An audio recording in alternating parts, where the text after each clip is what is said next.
অচলাবস্থার মাঝে পাল্টাপাল্টি হামলায় জড়িয়েছে ওয়াশিংটন তেহরান। ইরানের দুটি রাডার কেন্দ্রে হামলা চালিয়েছে যুক্তরাষ্ট্র, ধ্বংস করেছে কমপক্ষে 4টি ড্রোন। 1 ঘন্টার মধ্যে দেওয়া জবাবে কুয়েত ও বাহরাইনের মার্কিন ঘাঁটি টার্গেট করে ইরান, ছড়ে 7টি ব্যালিস্টিক মিসাইল। ওমান উপসাগরে মার্কিন বাহিনীকে সতর্ক করতেও গুলি ছুড়েছে তেহরান। আবারও আগ্রাসনের শিকার হলে আরো বড় জবাবের হুঁশিয়ারি দিয়েছে IRGC।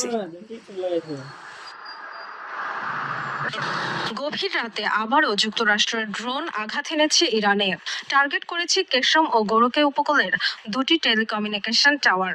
দক্ষিণে হরমুজগানে সিরিক বন্দরেও একাধিক বিস্ফোরণের আওয়াজ পাওয়া গেছে বলে জানিয়েছে তসলিম নিউজ। ইরান থেকে ছোড়া কমপক্ষে 4টি ড্রোন ধ্বংসের দাবিও করেছে যুক্তরাষ্ট্র।